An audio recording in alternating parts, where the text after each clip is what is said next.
पर यकीन रखता है, इसलिए वो गुस्से की और तनाव की बात से दूर रहेगा। मैं अल्लाह की हिफाजत में देता हूँ। ईटीवी उर्दू पर अगला प्रोग्राम।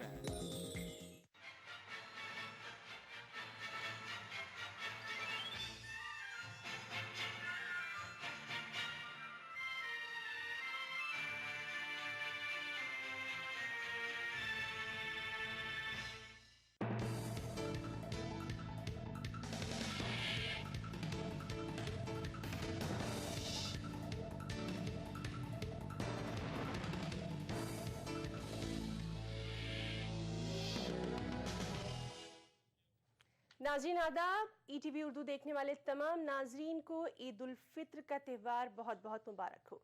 खबरों के साथ मैं हूं हिना। चलिए शुरुआत करते हैं इस वक्त की हेडलाइन के साथ। मुल्क भर में आज मनाया जा रहा है ईद उल फित्र का त्यौहार, लोगों में जश्न का माहौल।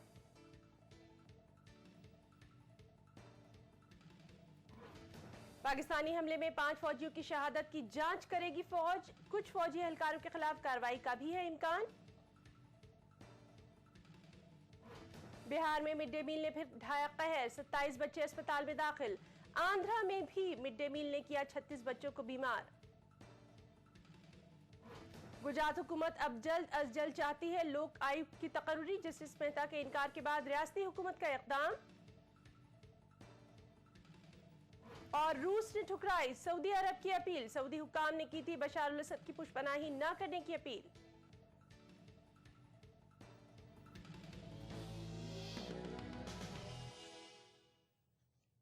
और सबसे पहले बात करेंगे ईद की खुशियों की।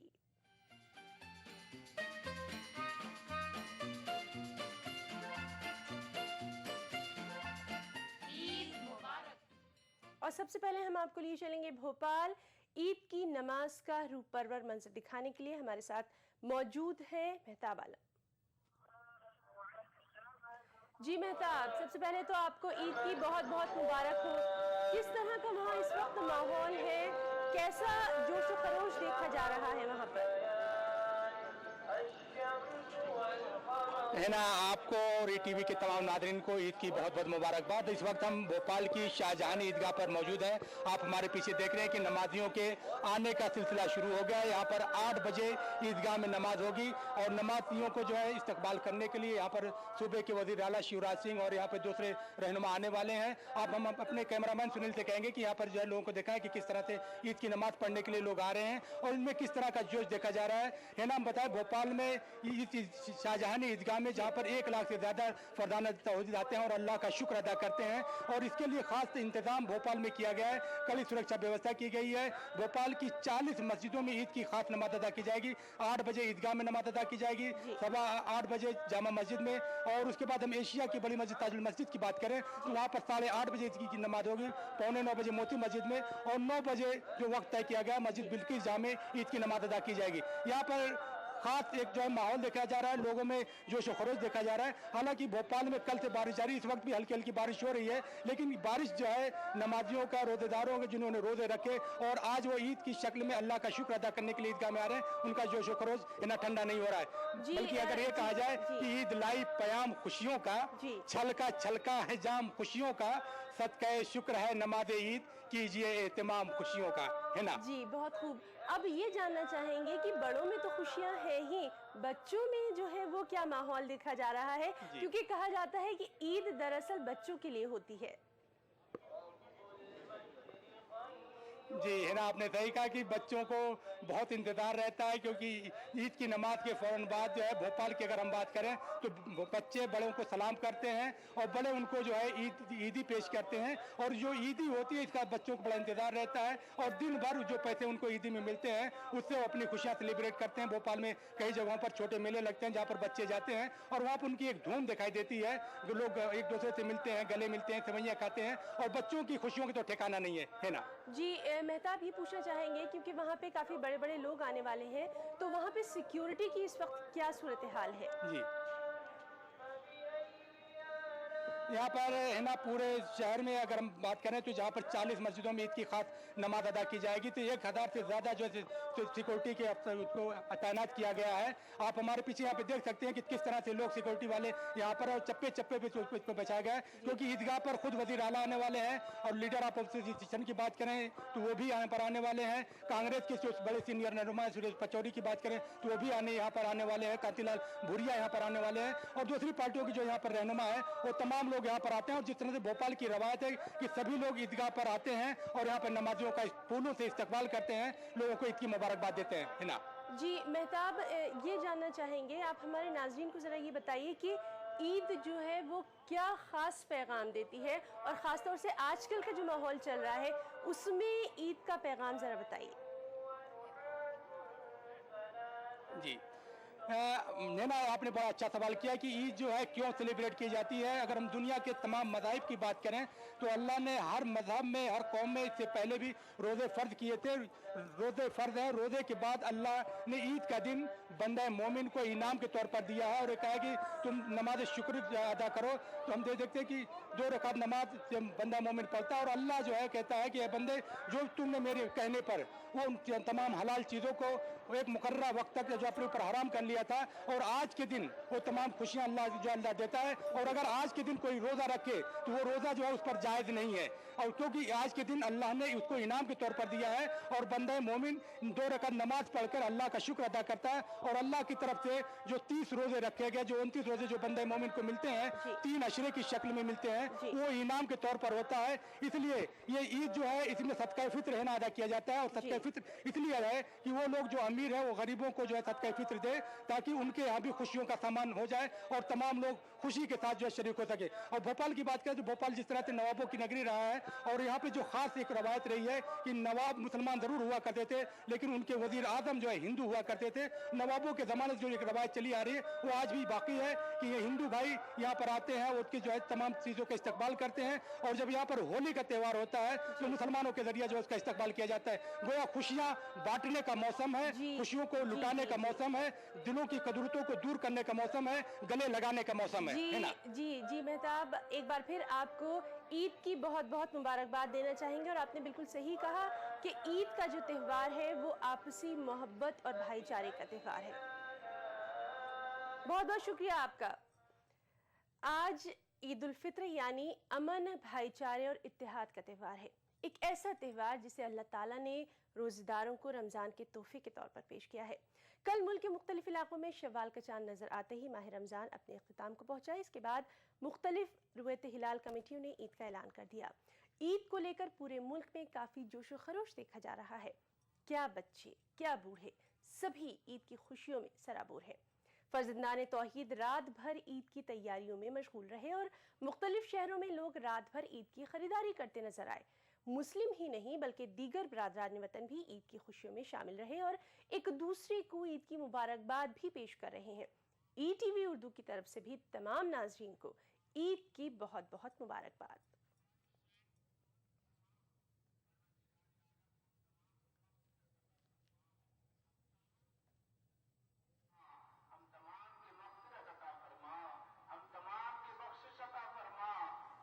हम तमाम की बख्शिश अता फरमा, परवरदिगार आलम हमें रिज़्क़ हलाल अता फरमा, बेपनाह रिज़्क़ में बरकत अता फरमा, परवरदिगार आलम हमारे आमाल में बरकत अता फरमा, हमारी उम्र में बरकत अता फरमा, परवरदिगार आलम हम में जो भी बीमार है उनको शिफाए कुल्ली अता फरमा, परवरदिगार आलम हम तमामी को सेहत और तंदुरुस्ती अता फरमा।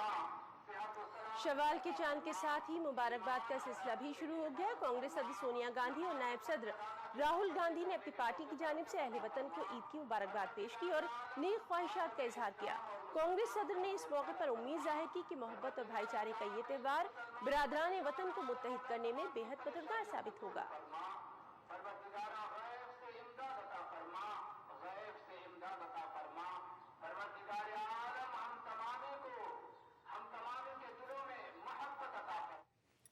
कांग्रेस के उपाध्यक्ष राहुल गांधी जी और आदरणीय सोनिया गांधी जी ने पूरी कांग्रेस पार्टी ईद के उस त्योहार की सबको दिल की गहराइयों से मुबारकबाद देती है।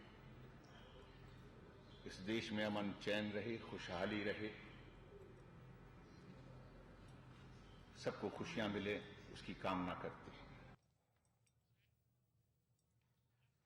ईद की पुरमसरत मौके पर मगरबी बंगाल की वज़ीर आला ममता बनर्जी और कांग्रेस के सीनियर लीडर अशोक चौहान ने भी अवाम को मुबारकबाद पेश की है।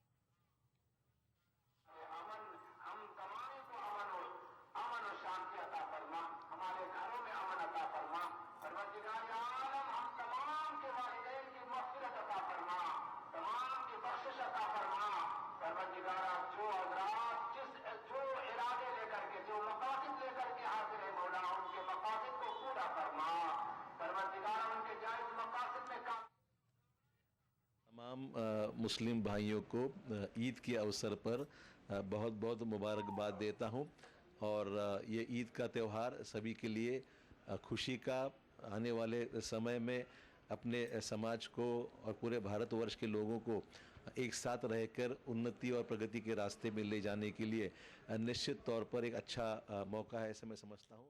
मैं सभी मुस्लिम भाइयों को गुजारिश करूँगा कि अल्लाह ताला से अगर आपको नज़दीकी करनी है तो अच्छी तालीम अपने बच्चों को देनी चाहिए।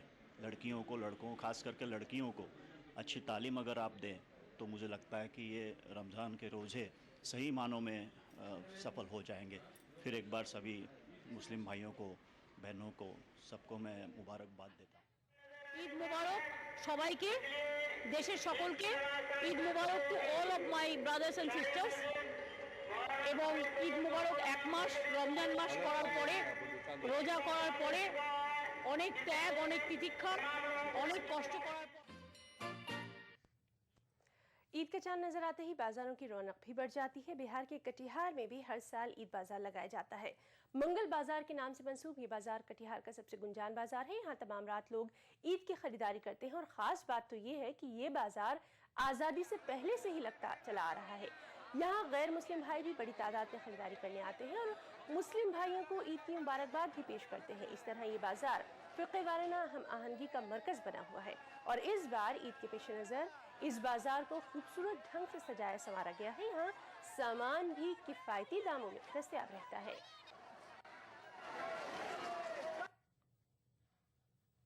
यहाँ का जो एक परंपरा रहा है, यहाँ आप देखेंगे कि तमाम समुदाय के लोग पता ही नहीं चलेगा कि कौन हिंदू है, कौन मुसलमान है। तमाम लोग इंसानियत के रूप में जाने जाते हैं। ये कटिहार की इतिहास और कटिहार की परंपरा। ये रात भर बाजार खुला रहता है, रौनक बनी रहती है, लोग एक दूसरे को मुबारकबाद देते हैं, सामान खरीदते हैं।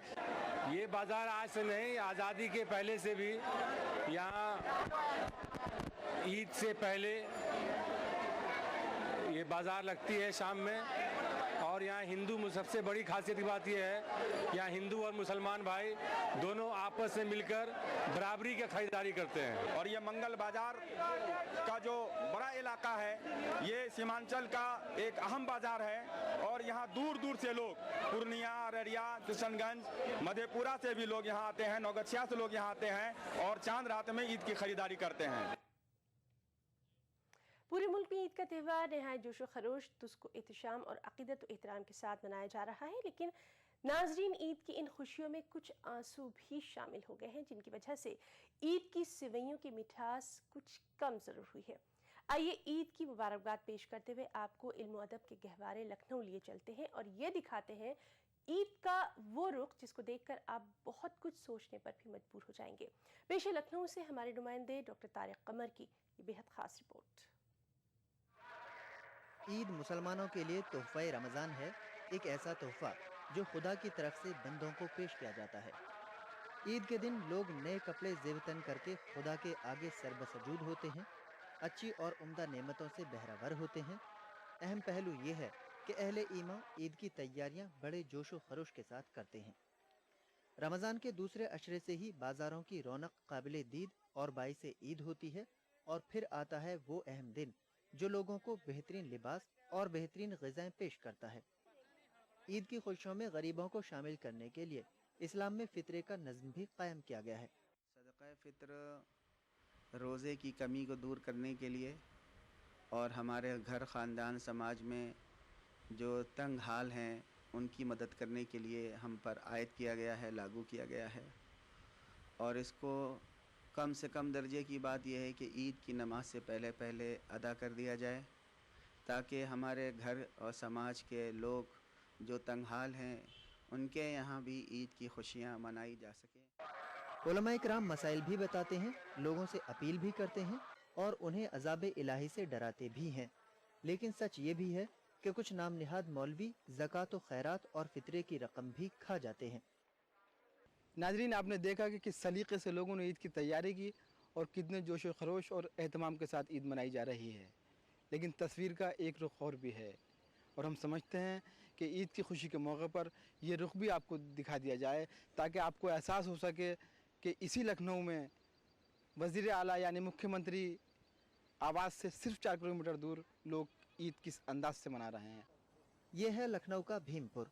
इसका फासला वज़ीर आला की रिहाइश गाह से सिर्फ 4 किलोमीटर है। आपको ताज्जुब होगा कि गरीबी दूर करने के बड़े बड़े दावे करने वाले सियासी लीडरों और सखावत का ऐलान करने वाले अहले सरवत व उलमा की निगाहें शायद इस बस्ती पर नहीं पड़ी हैं। इस बस्ती को देखिए और सोचिए कि गरीबी मिटाने के दावे करने वाली हुकूमत कितना सच बोलती है।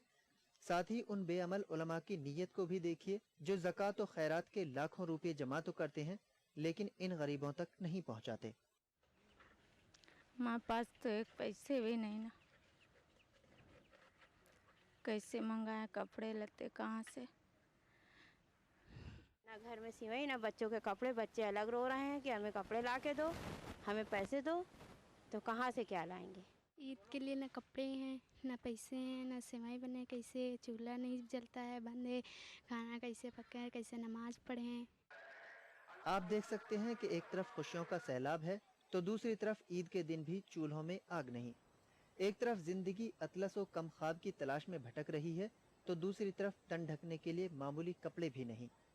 समाज के इस अदम तनासुब के लिए कौन जिम्मेदार है, हुकूमतें या हमारे आमाल? जरूरत दावों और मिंबर पर बैठकर तकरीरें करने की नहीं बल्कि अमली इक़दामात करने की है। ईद के दिन तो पेट भर जाता, ईद के दिन तो अच्छा खा लेते, चंद लम्हों के वास्ते ही सही, काश मुफलिस भी मुस्कुरा लेते। लेकिन नाजरीन, ये लोग अच्छा खाएं तो किस तरह खाएं, ये लोग मुस्कुराएं तो किस तरह मुस्कुराएं। न इनके पास तन ढकने के लिए कपड़े हैं, न ईद पर पकाने के लिए सिवैयाँ हैं। हुकूमतों की अदम तवज्जुही, गैर जिम्मेदारी अपनी जगह है, लेकिन कहाँ हैं हमारे समाज के वो जिम्मेदार लोग जो ज़कात, फितरे, सदक़े और तमाम तरमरात के नाम पर हज़ारों लाखों रुपए जमा करते हैं लेकिन इन हकदारों तक नहीं पहुंचा पाते। ईटीवी की टीम तो यही दरख्वास्त करेगी कि ईद उस वक्त तक मुकम्मल नहीं है जब तक इस गरीब तबके की खुशियाँ ईद में शामिल ना हों। हम कोशिश करते हैं, दुआ करते हैं कि काश ये लोग भी ईद की खुशियों में शामिल हो सकें और ईद को अपना सही मकसद और सही माने मिल जाएं। कैमरामैन उपेंद्र के साथ तारिक कमर, ईटीवी न्यूज़, लखनऊ। खबरें और भी हैं, वक्त ब्रेक का। मुस्कुराहटों का मौसम लेकर आने वाली है ईद।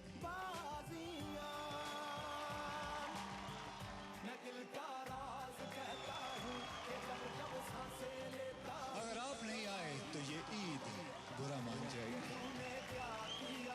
जश्न ईद रविवार 11 अगस्त शाम 7 बजे सिर्फ कलर्स पर। कभी यूं ही जब मिले एक लफ्ज़ प्यार का, जिंदगी is good, pity in a way, pity is good। तमाम अहले वतन को देलवी रेमेडीज की तरफ से ईद मुबारक। देलवी रेमेडीज का ब्रेवो खाओ जो आपको दे अंदरूनी ताकत।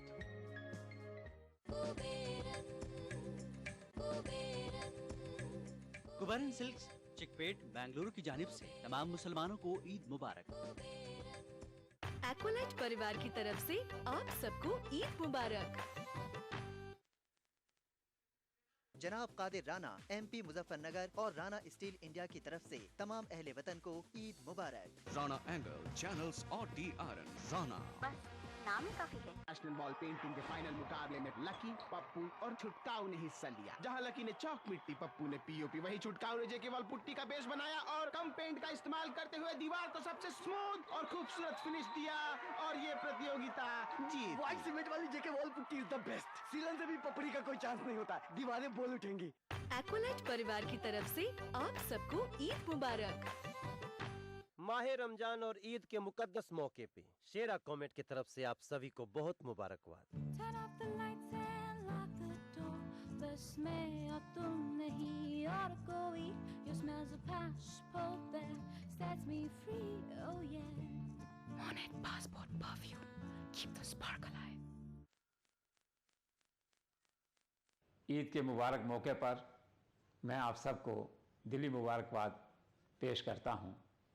रमज़ान के पूरे महीने के दौरान ईटीवी उर्दू ने आपको नए नए कार्यक्रम दिखाए, नए नए प्रोग्राम आपके सामने पेश किए। मुझे खुशी है कि आप सब ने इन कार्यक्रमों को सराहा, इनकी तारीफ़ की। मुझे उम्मीद है कि आगे भी आप सबका प्यार और मोहब्बत इसी तरह इस चैनल के साथ बना रहेगा।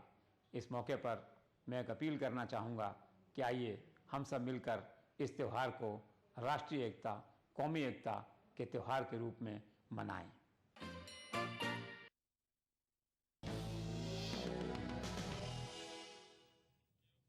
ब्रेक के बाद एक बार फिर आपका इस्तकबाल करते हैं।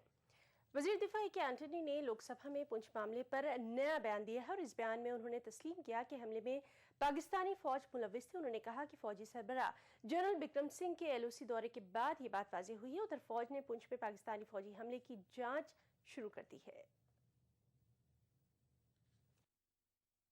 पाकिस्तानी हमले के ताल्लुक से वज़ीर दिफा ए.के. एंटनी ने आखिरकार अपना बयान बदल दिया। फौजी सरबराह जनरल बिक्रम सिंह से मुलाकात के बाद अब वज़ीर दिफा का कहना है कि पाकिस्तानी फौज के खुसूसी स्क्वाड के हमले में ही पुंछ में हिंदुस्तानी फौज के 5 जवान शहीद हुए।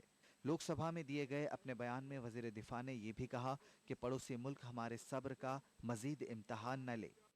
It is now clear that the specialist troops of Pakistan Army were involved in this attack when a group from the Pakistan occupied Kashmir side crossed the LC and killed our brave Jawans. We all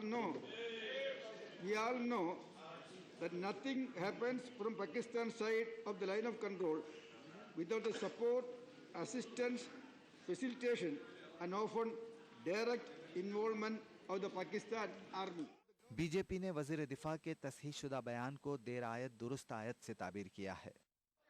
मैं आभार व्यक्त करती हूँ रक्षा मंत्री के प्रति कि जो गलती उन्होंने कल की थी उसको आज उन्होंने सुधारने का काम किया है।